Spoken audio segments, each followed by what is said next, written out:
In a world crying out for a top 10 show, John Roca and Matt Nost are here. So grab your assigned seat, sit back, and enjoy this week's Top 10. Brought to you by the Schmoes Know Network. Take it away, boys.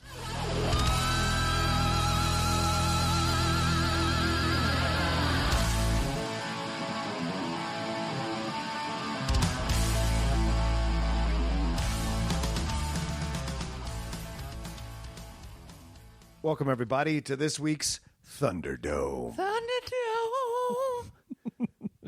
I like that you do the high pitch on this. Yeah. And I do the high pitch on the regular show. We share the burden of straining our vocal cords. Oh, absolutely. Absolutely. Yes, it's sharing the burden. I'm really excited to talk about this one. This week, we gave them the choice. Gave them a choice. Incredibles versus the Avengers. The first Avengers movie. Because we got Civil War comes out this weekend. Which is essentially Avengers 3.5 or 2.5, whatever you want to say. Yeah, 2.5. I mean, they're all in there. Yeah. Even Spider-Man now, apparently. Yeah, might as well. It's Yeah. the only thing that's going to get people out. It's you just got to make it bigger and bigger and bigger. Mm-hmm. I just wonder what they're going to do after Infinity War. They're going to go into multiple dimensions, I imagine. Don't you think? I don't know. Like, it would be smart to keep like something like Guardians separate, so you have an independent world. Oh, they're absolutely going to fold Guardians in. Yeah. Exactly. Yeah. But it would be good of like we have two basically separate franchises, and we can build this one up and it goes this way, and this one goes this way, and we got two cash making cows. Yeah. As opposed to folding it in and just having one slightly larger one. Yeah. But depending on how big Guardians gets. Well, I wonder what they'll do too with Daredevil on Netflix. Like, True. That's a great show, and he's great as Daredevil.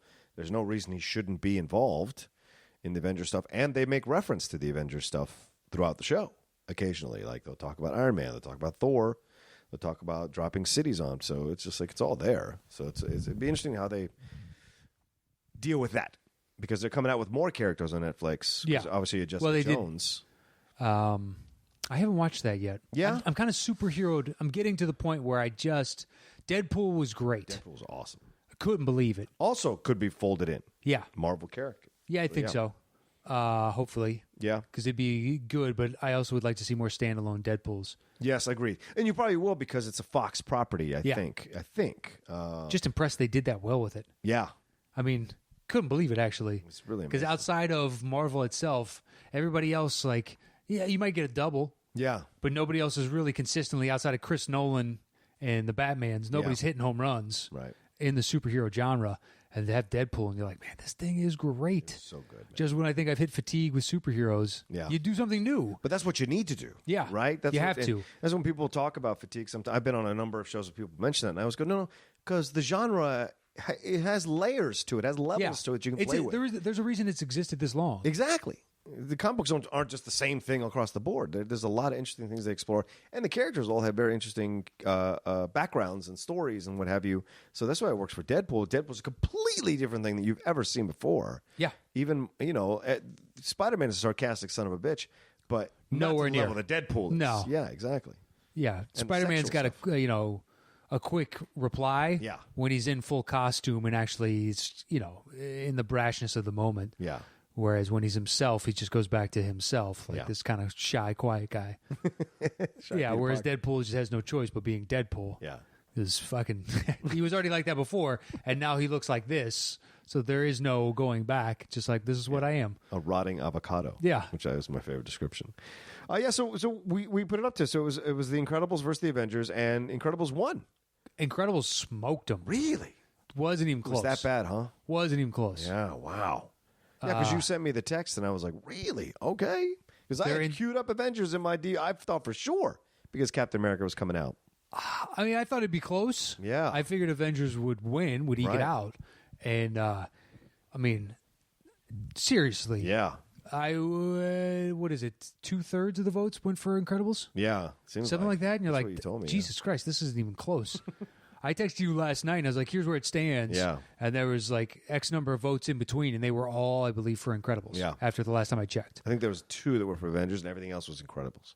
So it kept the percentages. Yeah. Yeah. It's just like, all right, this is clearly going to be the winner. So I popped on Incredibles last night and watched it again, which I hadn't seen in a long time. I'm not as familiar with this one as I am with other Pixar films. Like, I'm very familiar with Nemo. Why? Is it because it Toy came Story. out in a time where it was all like super serious kind of Pixar-y? I think because I have enough superhero films that I don't necessarily gravitate to the Incredibles that much, because there's enough superhero films that are live action. Yeah, but it that did are all just kinds fine of, with me. It did all kinds of things with superhero films you don't ever see. Well, this is what I'm getting to. I'm not having seen it, because we're going to talk about it, and not having seen it in a long time, I guess it didn't register, or I didn't factor in how many serious topics are discussed and addressed in this movie, and how violent it really is. Well, everything they bring up is applicable to the audience, as well, and you can identify with everything these characters are going through. Just because they have these super abilities, doesn't pull them out of the mundanity of life. Yeah, they're still realer people than you see on a shit ton of superhero films, right? And like did Brad Bird take this or not? But like when they go through the no capes sequence, that's supposedly a pre-existing idea, and everybody assumes that he may have cherry-picked that idea from another artist. Oh, okay. Like somebody did it in another graphic novel or something of like no capes because of these reasons, and they're very close to what they ended up being in the movie. Right. I don't know the validity of that. I just remember reading that years later, and I was like, oh, that would suck if that's the case. Right. Because it takes away from some of the inventiveness that I enjoyed of the film. Yeah. Of like, they've been around for, superheroes for so long. Of course, like, this Anna Wintour kind of character. Yeah, great. Yeah, but it's based on a... Edith Head. Yeah. Yeah. An actual person who just did... Yeah, Edna. Costumes for movies. Yeah. But was this very particular... Yeah. No, darling. Darling. This is the way we do things. I never look back, darling. No, listen, I was really surprised. There's death throughout this whole film. It was really surprising how many superheroes are killed by their capes during that whole sequence, which you just brought up. But on the island. Yeah, on the island as well. You see skeletal remains of superheroes. Yeah, because Syndrome's killed them all. Yeah, but his also, Ball of Death has. Also, Mr. Incredible and Miss Incredible are killing these soldiers. They're throwing them against rock formations. They're not living. Yeah. They're blowing up in their ships. They're not living. Which is a lot of times in superhero films, they'll do a quick cut right before we see what happens. Yeah. So it's like the old A-Team from the 80s. Every person that was in the conflicts lived. Yeah, of course. Because when they fell, you could see like their leg kick or something. They're clearly alive if they fell down, or if they got knocked off a water tower they're just firing an Uzi from. They just happened to land in this dumpster or something. So you knew they lived. There was never any death. And a lot of times superhero films are like that too. Yeah. Where they kind of, because these guys have these big, huge, crazy, violent action sequences, they try and soften the blow by lowering the death toll. Well, they have a code. Right? Yeah. Most of superheroes have a code. They don't kill. But in this, man, it's like all over the place. The Incredibles and Syndrome, obviously, are killing people left and right. And it's fascinating. And it's so much fun. It's so much interesting to go back and watch this film now because it has kind of like the same basic storyline that starts the whole them living in normal lives thing. Yeah. Because of the government wanted to register them and the government wanted to take care. It's what's going to happen in Civil War, right? It's Iron Man versus Captain America because Iron Man wants superheroes' identities to be registered with the government so they can see who everybody has who has powers. And so when they go bad, they know where they're at and they know where to pick them up.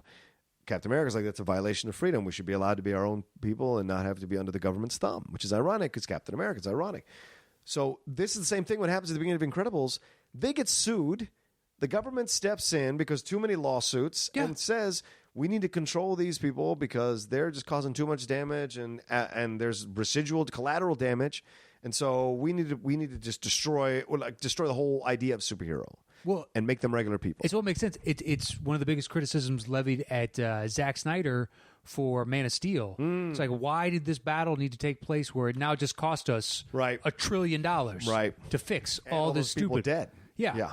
You could have taken this 10 miles this way, and you're doing it over water. Not even. You go on a mile that way, you're right over water. Or go to a less populous area in New Jersey, upstate New York, anywhere else. Just take the fight anywhere else. Which seems like what's happened at the end of the film in The Incredibles. Like, they purposely go out of their way to show empty office buildings.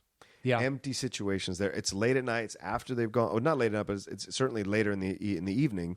In terms of like it's probably 7 o'clock or 6 o'clock when this battle is happening. Most people have gone home.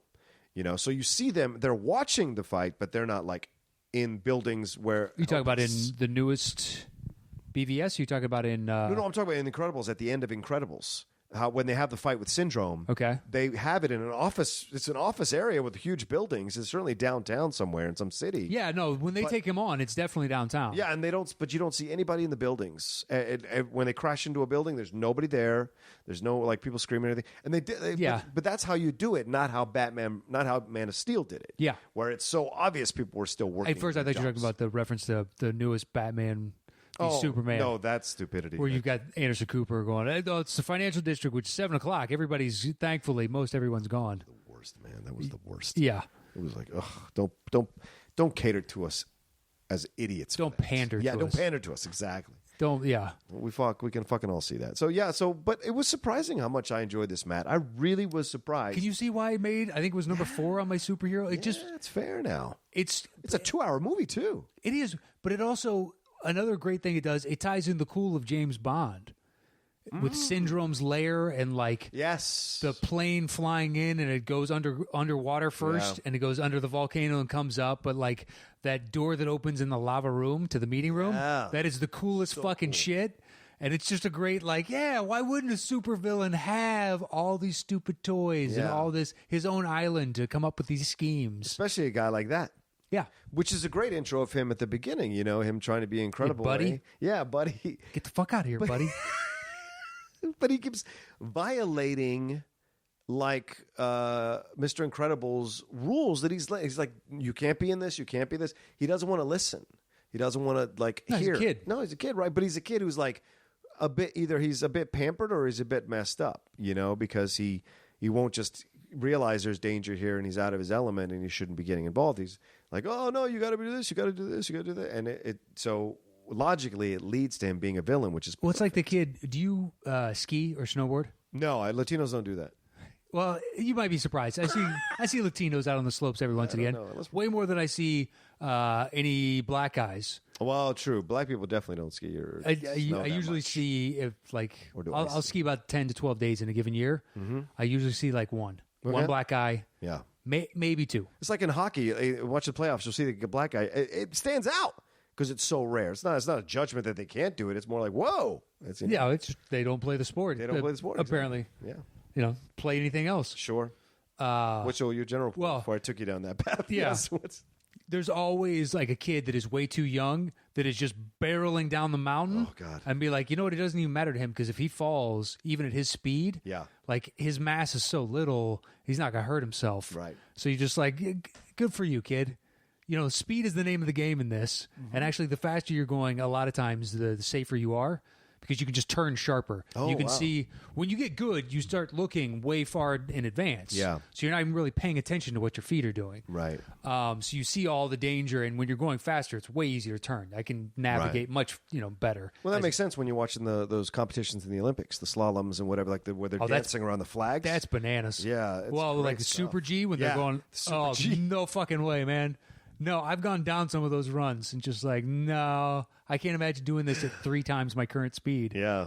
And I feel like I'm cooking. Yeah, well, watching Eddie the Eagle, that movie that came out. Oh, yeah, the Hugh Jackman? Yeah, they really gave you an idea of the speed in which these people are going and the danger of the speed. And they're just doing a jump. Yeah. I can't imagine darting in and out of flags and then, jumping these, kind of high mountains to see how you land and keep going. It's fucking insane. Some of it was just you're going so quick in the mountain, just the gradient changes. For everybody else, you wouldn't leave, but because you're doing 70 miles an hour, 80 miles an hour, you go coasting off and you're flying. And you see their legs kick out and then they catch on the icy packed down surface. Yeah. You're like, oh my God, I can't imagine how fast your adrenaline must be going. Yeah. Because I felt something that's like a tenth of that. Yeah. And I'm a good skier. There's not a run on any mountain that I haven't done in Colorado. If we go, you're like, hey, let's go do those. Yeah. No problem. Let's go do it. Wow. But that shit is like, no, that's a whole other level of, I mean, you got to have balls on a level that I don't understand. Like, just believe you are impervious to any damage kind of shit. Have you ever dropped out of a helicopter to do it? No, I've almost gone, I've looked into heli skiing a couple times. Yeah. That's awesome. I see that shit sometimes on the HD channels. Yeah, but some of those, even like the super hardcore, where they're in the middle of nowhere, like up in Alaska, they'll just drop you and like, that's great to watch. I'm not doing that. Yeah. I'm not. Like, I'm good, but that's that's also a young man's game. Yeah, it is kind of, yeah. Yeah, and if I haven't been doing it to this point in my life, I shouldn't start now because I'll probably die. It is. It's just, it sucks. Yeah, I know. I wish I was as good at 22 as I am now because I'm a much better skier. But what are you going to do? You don't get as much practice because you're a broke kid. Yeah. It's like when I see people do mountain biking now and they're young and they're dangerous areas. I'm like, I remember. No way am I doing that this age. I did it a little bit, nothing like this. I'll I can't break do in it. half. Even though I can ride a bike and I assume I can make it down, I just I don't have all that. Nope. I don't know how to read the terrain like you do, and I don't know. It's just not fucking worth it. God man. love you. Yeah. I know what a broken bone feels like. You may not. I do not yet. Oh, really? No, I've never broken anything. I've broken a couple things. Oh, fuck. I've twisted my ankle like a motherfucker playing basketball a few times, but I've never broken I've done anything. way worse than that. Fucking the snap is the worst. Ugh. You ever seen, that's my finger. Wow. That's from basketball. Wow. Yeah. That's what it does. Nobody knows because you're always doing, I mask it. It's been like that for 2 years. Wow. Yeah. Interesting. It dislocated. So it's on my pinky for those listening. Yeah. So you have the 3 bones in your pinky. My largest one, I was going to defend a pass. I extended my left hand, and it was on the interior, and the ball just hit it perfect because I didn't break anything. But the first 2 bones shifted up and went over that knuckle, the major knuckle in the pinky. Yeah. Not the one that when you make a fist is actual one, it's the second knuckle in. So those 2 shifted up, and the bottom one erupted out of the bottom of the skin. So it looked like a chicken bone. Just sticking out the bottom. I had to drive to Cedar Sinai in a stick shift with one good hand. It was fucking terrible. Screaming. I had to walk in. I'd walk in. Well, at that point, it didn't really hurt because whatever endorphins and whatnot had set in. It was just more the shock of seeing the bone and just looking at it and being like, "That's not good. This is not good." So I went to Cedars and there was 2 people in line in front of me, and I just stand in line.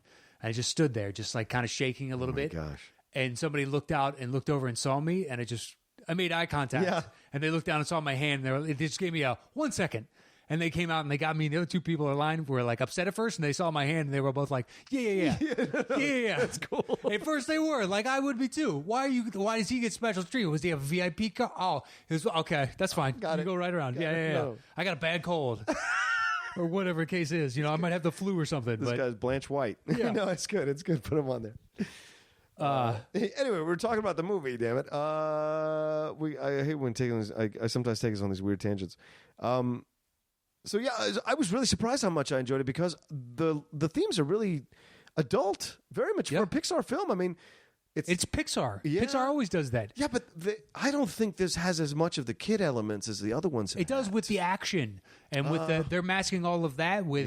You can still watch the spectacle of the action that's going on in front of you, so you can easily enjoy the movie just for that. Yeah. Like there's enough of that, and the pacing is so well done that they're not going to get really bored at spots, even with the turmoil between the parents early on, which could have dragged on longer, went on for the nice amount of time because in the interim, like Mr. Incredible is lifting and he's doing all this fun stuff that they can still watch. It's montage. Yeah, we just understand what he's doing and what that means to her and to the family and everything else. Well, they did a nice job with those characters, which I really enjoy because you have he's older, he's heavier. It happens to men, when they stop working out or they stop finding that motivation, that extra motivation. This happens to football players all the time. They put on weight like crazy as soon as they get older because they can't work out the levels that they did before. They maintain that mass, but they still have the hunger for the food that they eat. And you saw he was sneaking in cakes. He was sneaking all this kind of jazz. And her too, even when she I thought it was so great that they gave her that kind of little bit of a mom butt and thighs like that. So that she even notices it when she puts on the new costume at some point when she's in Syndrome's lair. She stops by that mirror, turns around and stares at her butt and goes, it's so great. Those are real moments, Yeah, there's nothing worse than that feeling too. Knowing what you used to look like. Yes, just like, oh man, I remember our former glory. What happened to us? Kind of thing, and it's also like it takes so much to maintain what I've got. Yeah, man. Just like this is It gets harder as you get older. Bitching about you young fuckers in the last show. Enjoy while you got it, because once it starts falling off, man. Yeah, it's tough to maintain. It's bad. It's tough to maintain. It is. I loved someone pointed out to me years later, which I guess I just hadn't thought about. all the powers of the family are representative of who they are within the context of like their role and placement. Like he's protective and he's strong and he needs to be this for the family, and she's flexible and she needs to kind of keep them all together. She is shy and quiet and feels invisible. The daughter. The daughter, right.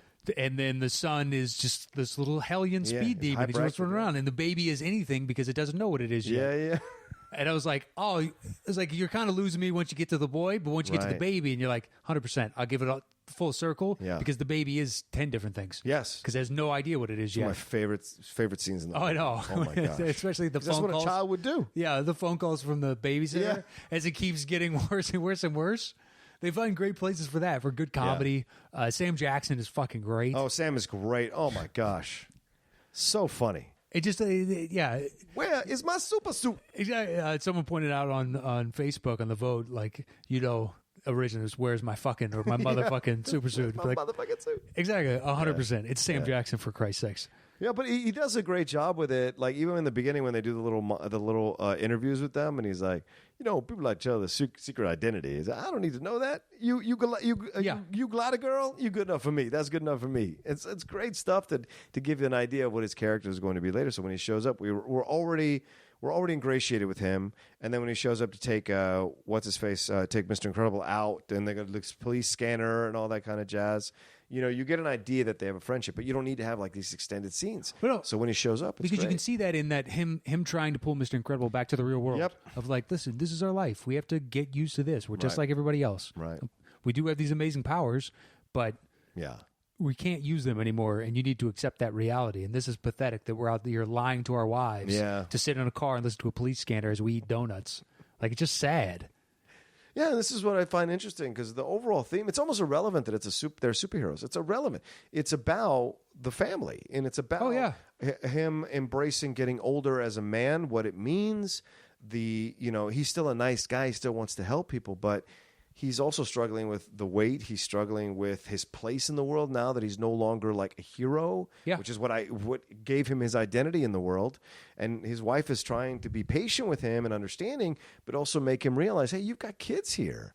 You've got to be here for them. You can't run off and listen to police scanners. Your kids are here. But the beauty is that struggle. You strip away the superhero. That every person goes through these points in their life where it's just like, who am I? What am I doing? What's the point of all this? Exactly, and that's what I'm saying. It's almost irrelevant to the superhero movie. Utterly. And that's why I never understood why they're just now getting around to the sequel. It's like, this is the first one you should have sequelized. Yeah. Because you keep spinning them into different action stories, but you did such a great job of telling a broader story that was action independent, that's what you got to focus on, because the action will take care of itself. Yeah. And it's great stuff, too, the voice work, because you were saying, Sam Jackson's great, obviously, Craig T. Nelson, Holly Hunter. Sarah Vowell is a writer. She had never done any voiceover work before, and she plays the daughter. Yeah, and she's great. She's great as the daughter, but Sarah Vowell's known for as a pop culture writer. So it's always fascinating to me how she ended up becoming a voice on this film. And then, of course, Jason Lee does a great job as Syndrome. But I really love the fact that they took Elizabeth Pena, who is a Latina actress, and she has a Latina accent when she speaks English, but they put her as Mirage, who's the woman with the silver hair and whatever. Didn't know her name. Yeah, it was Elizabeth from La Bamba. I mean, it's Elizabeth Pena. And so for me, as a Latino, listening to that, I was like, that's great. That's so great. That could have easily gone to a white person. No could have been anybody. It could have been anybody. Right, exactly. You also needed, because it's part of the Bond-esque, it needed to have a sexy, silky kind of smoothness to the voice. Very good point. Yes. Yeah, that you buy, of course this would be his second in command. Right. Because she has her shit together. Yeah. I get it. She's the whole package. Somebody I read this morning a theory, just randomly. It was an article on Yahoo this morning about The Incredibles. Wow, really? Yeah. Just out of nowhere? Just out of nowhere. Huh. Totally random. And I was like, oh, they're Thunderdome fans. Totally Yahoo is big on Thunderdome.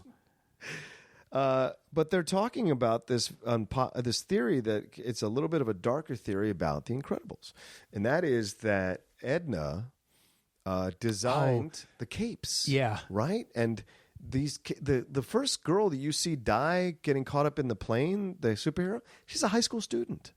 When you see the quick the computer image of her name and her traits, sure, it says high school student. Which is how can they kill a high school student who was trying to be a hero? But that Syndrome might have gone to Edna to get his costume done, since she was the one that was known for doing the costumes. And then that's the final straw? Yeah, and she purposely put the cape on him knowing that he might fight, because he knew that he was evil and he might fight some. So it gives him the opportunity to be killed by using his cape. She purposely gave him the cape. That's interesting. That's a far-reaching, fascinating theory to come up with, you know? So maybe. Yeah, you never know. It would come down to when the last caped hero died, right, and when Syndrome got his. Yeah. So if you could figure out in the timeline, oh, this guy died here, but then Syndrome came like a year later, or something along those lines. I don't know if he ever tips his hand as to when he started doing this. It's just once he grew up, he got into making gadgets. Right. Some of those gadgets made him a lot of money, and now he's got fucking idle hands. Or the workplace of the devil, or something along those lines, or the workshop of the devil. Yeah. Now that he's got nothing else to do, he can just devise all these terrible things. Yeah. Make the ultimate robot to kill fucking superheroes. That was awesome, that robot. That thing is great, too. God. You believe it as a great foil. Like, that's a lot of problem that I have with superhero films, which we talked about before. I never believe the villain has a chance. Yeah. That thing totally had a chance. Yes, it did. The lava is the only thing that really saved Mr. Incredible. Yeah, the first time he fought it. Exactly. And the second time, he had to figure out how to use itself against itself. But still had to keep thinking on his feet. Yes. And be intelligent on top of this brute force, which, usually superheroes you divine by one singular trait. Yeah. I do this well. I did this really, really well. Yeah, everything else is kind of secondary. That's why there's a lot of team issues. Yeah. Well, that's what I enjoyed about the whole thing with the remote control at the end with Syndrome, because you create a robot, you cannot control how the robot's going to think. No. The robot analyzes the fact that it does what it's designed to do. Exactly, which is to destroy. Yeah, and now it makes no differentiation between you or anybody else, because its program has told him that you're evil. Yeah. Yeah, just like nothing you can do about it now. It's like in Hunt for Red October, the first torpedo, they didn't take the safeties off, and the second one, they fucking take the safeties off, and it ends up not doing too well for some people. You killed us all. Yeah. What's so fun to watch is in the film, I thought, which struck me this time as well, is it's great to see the progression of their relationship as the film is going on. Yeah, they learn to trust each other anew. Right, but it's really Mr. Incredible. Everything is based off Mr. Incredible. Yeah. His desire to go do this stuff is what is this chain of events that leads everything to, and she has to go save him, but she thinks he's cheating on her. And that moment in the garage where she's like, she thinks like, bye, I love you. Yeah, it's like, I really love, like, she makes a point to say that to him. And then when she goes to visit Edna, when she sees this, it's so brilliantly done. It's so smart. Of course a wife would notice the stitching different, and of course all the tiny little things. Yeah, exactly. And so she goes to visit it. But when she's crying, Edna smacks her in the head with the magazine twice and goes like, cut it out. Go get your man. Yeah. Go make him understand what the hell's going on. I was like, oh, that's so brilliant. It wasn't another woman going, you're right, he's an asshole. Yeah, no, you should leave him. Take the kids. Yeah, or even another person fight.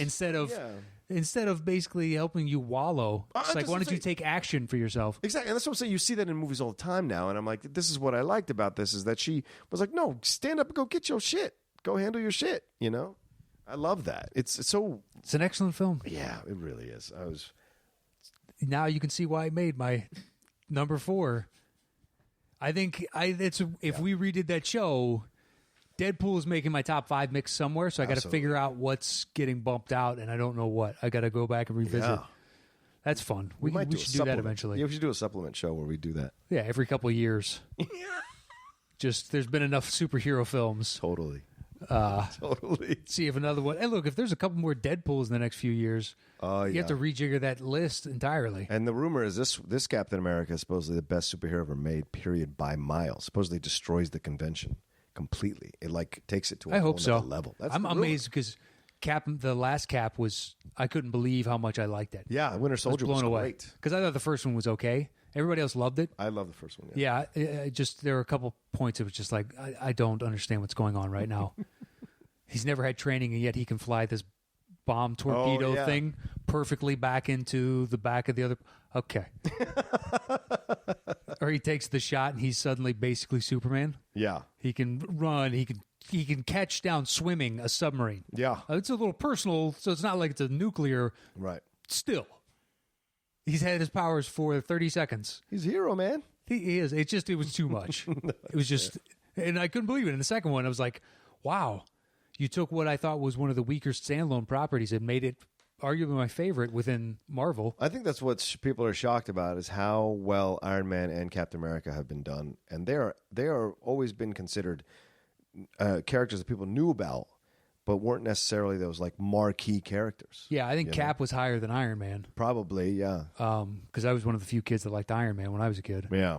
No, that's a fair point. You're right. I think you're absolutely right about that. Captain America was definitely ahead of He's Iron been, Man. he's been one of their guys. It's America. For 50 years. Yeah. 60 years, so. The red, white, and blue thing is a really big attraction. Yeah. It's a good look for him. He does. Look for him. Pulls it off. Did you like the intelligence of in the film as you were watching? Everything seemed to make sense, like it fit into itself. Oh, it did. And it tied back in beautifully. If they brought up something early on, it wasn't frivolously done or just to pad time. Yeah. It was actually, if there needed to be a payoff later, they could find a place to do it, a nice callback or something. Yeah. They would do that. Yeah, it was well thought out. That's why I would baffled as to why it's taken this long to make a sequel to it, because it was just so well done the first time. It's like, guys, no brainer. This is the easiest one you can do. Although, I guess Cars just took off. It made so much fucking money that it was impossible to deny. And the merchandising to tie in with it, it's just like, I get it. Yeah. I get it. You go to Disney now, and it's just like, yeah, little kids love cars. It's not Incredibles land. It's Cars land. Yeah, it is. There's Cars everything. I mean, they've taken over a third of California Adventure. Oh, wow. I didn't know that. Yeah, okay. Oh, you haven't been since they No, not since they redid it. It took over a huge chunk. Wow. Okay. It's pretty cool, though. I mean, it's a good little world to walk through, but it's all geared towards kids. It's not really made for us, but they did a nice job. It's like they always do with Disney. Right. They created a nice atmosphere and environment. Yeah. Especially nice they do a really good job with decorations during Christmas. Yeah, the place is amazing. It is. Yeah. But Cars Land, they make it Cars-themed decorations. It still fits in. It's a lot of fun. Okay. I'll have to go there because I have to go down there anyway to see the Tomorrowland or the Star Wars thing, whatever they do, the hyperspace mountain and all that kind of stuff. That's already open. Yeah, I know. That's what I'm saying. I got to go down and see it. It's okay. Oh, yeah? I miss Space Mountain. Okay. Just because in this, they do cool stuff where they'll have TIE fighters projected onto the wall around you and stuff like that, but it illuminates so you see the interior a lot better. Right. It's not like it's light in there by any stretch of the imagination, but before it was pitch fucking black. So the fun of it was, I don't know where I'm going. Yeah. And now you go like, oh, okay, there's a lip coming up here. Right. So to me, it's just like, I liked it before because the ride I had no idea what was coming. Yeah. Whereas now you can kind of see it. But it's cool Star Wars tie-in. Makes sense. So I want to see it. The voiceover work, Craig T and Holly are great. I mean, Holly is she's such an amazing actress, so adept at playing moments and playing scenes. And, the best voiceover actors can bring that to the characters, and her moments of real being a mom juxtaposed with her being a superhero at the same time, it's so interesting to it was so fun to explore that again, to see her play that part again. 100%. I was really surprised at how much I enjoyed the whole government aspect of it all, because when he throws the Wallace Shawn character through 6 walls, which is basically he was an insurance adjuster. Yeah, but that was his that's job. Why they got away with it, right? Yeah, but it was essentially attempted murder. He's got all those casts and everything. He's hung up on there. But then the government guy's which is the great guy who does the voiceover for that Jacko Rabbit short that Pixar did, which I really love. Okay. Bound, and Rebound. He's saying, we can't keep moving you, we can't keep relocating you, because everything is because of we Mr. appreciate Incredible. what you did. Yeah, which is what I would hope the government would do. Yeah, because it makes sense for them to go, it's just unfeasible. Yeah, you can't do this anymore. It's a fascinating twist on the Superman, because he's essentially Superman. Yeah, it's a fascinating twist on the Superman thing. If Superman was all of a sudden under the government's thumb and had to kind of do these things, had to become a regular person, how would they fit in, and you're right. That's what I liked about a lot of that, and I thought it was brilliantly done. And the lawsuit stuff is such a perfect window into our society now, because that's what would happen. Oh, without a doubt. Yeah, because it only takes one bad apple. Yeah, even if that person did save us from some cataclysmic event, right? Just okay, well, it only takes one naysayer to be like, I have a legal case here, or there are those people that live professionally off just suing businesses and whatnot. That's what I hear about that. Yeah, I mean, there aren't a ton, but there are guys that have racked up 60, 70, 80 lawsuits. Yeah. And they just know that I can get a $5,000, $10,000 payout from this company because it's cheaper for them to do that than to actually engage lawyers for a long duration of time to fight me. Right. So they'll just pay me out because it's cheaper. Yeah. It's like, yep. Listen, you have a society this big and complex, it's bound to happen. Yeah. People are always going to exploit the loopholes. Exactly. They're always finding the loopholes. Yeah. Brad Bird does a great job directing the film. And obviously he's branched out now into doing live action stuff because he's on the Mission Impossible and a couple other films. Like it's good. Wait, he turned down Star Wars. Yeah, he turned down Star Wars. It's interesting. It's interesting. For Tomorrowland. Yeah. Tomorrowland did the right thing. Tomorrowland's okay. It's okay. It's okay. It could have been amazing. It wasn't as terrible as everybody made it out to be. Right. But it is kind of meandering, and I don't know why it was made. It's not as powerful as you want it to be. No, it could be. Yeah, but it could have been. It it broaches some interesting topics, and it tries to tackle man's reach exceeding his grasp and not realizing it until it's too late, so we destroy our world because we just don't take care of it. Yeah. But I liked his MI4. I thought his MI4 was great. Sure. It's one of the best ones. It was so much fun to explore it again and see it again. And I don't know. Is he back for the next one? Do you know? No, I think it's Macquarie. Macquarie's doing the next one again. That sucks. Which he did the fifth one, I think, yeah. No, I meant for Incredibles. Oh, I don't know. Oh, it's a good question. A very good question. Let me see. I wonder if because they've announced when they're projecting to release it, but I don't know anything beyond that. I just remember hearing they're going to do an Incredibles 2, and my only reaction was, finally, what are we doing, guys? Yeah. No, it is. Writer-director Brad Bird. Okay, good. There you go. All right, back to form. Let's see what he can do with this one. Yeah. Although it's been a while since he's done animation. Well, and that's one last thing I want to talk about because I know we're at 35 minutes, so we should probably wrap up soon. But I love the little villains that they threw into the film. Oh yeah, like Mole Man, Underminer, and Bomb Voyage. Bomb Voyage is the one, man. I mean, it's great. If they had an action figure of Bomb Voyage, I would absolutely buy it because if I had a place for that, it's such a great little thing. I've got a little table that I have in a corner of my living room that has all the little figures that I've collected over the last year doing these shows and stuff that people have given me or have I been lucky enough to get. And I would absolutely put a Bomb Voyage there because it would be a good one. It's a great. I wouldn't mind. Mole Man would be a good one. Well, it's not Mole Man. He's called the Underminer, which I think is brilliant. The Underminer. That's great. Why I'm bringing it up. I forgot about that because he goes, "I am beneath you, but no one is beneath me," and I thought that's so under me. No one's under me, and that's brilliant because he's undermining everything you're doing. It's just brilliant to call him the Underminer. So, yeah. I know. I can't wait for the next one. So yeah, but I think it's a 2017. Yeah, or maybe a 2018. It's one of the two. Yeah. Anyway, all right, cool. Anything else you want to say on the movie? No, that's it. Okay. Thank you for listening to this week's Thunderdome. We've already closed the voting for next week, so thanks for voting on that. Yeah. And that's it. We'll probably be getting around to the producer this week. Yes. Hopefully we've already sorted that out by the time they hear this. Yes, hopefully. So, yeah, if we have, you guys will know. Yeah. And we will introduce you to him or her on the next show that we do. Yeah. That we have him officially on board. Yeah. So, once we get that squared away, you guys will be the first to know. That'd be awesome. Thanks, guys, so much for listening. Please keep leaving comments on YouTube. Leave comments on iTunes. Please tell your friends. Tweet about us, Instagram about us. However you want to talk about us on social media, because we certainly want to keep building the base. Want to keep building the show, and be able to do. I mean, my goal is at some point, I would love it for us to do a live show where we have audience and us talking about these films, and maybe even have a couple of special guests. We might have to fly to Africa. To Ghana. Fuck yeah, we'll do it from Ghana. Ghana strong. I'm down to do it. I really hope it isn't just that's where server is rerouted through and that's where they count the download, which is weird. I don't know why you would do that.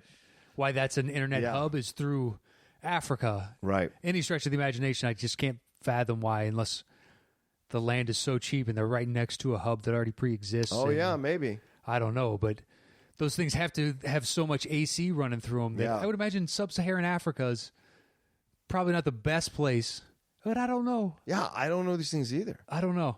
You usually are on top of these kinds of things with. Okay, well, I need to talk to my friends at the science. NSA and have them backtrack and figure out where the route is. Yeah, this is above my pay grade. Hello. All right. Thanks so much for listening, everybody. We'll talk to you all next time. Bye-bye.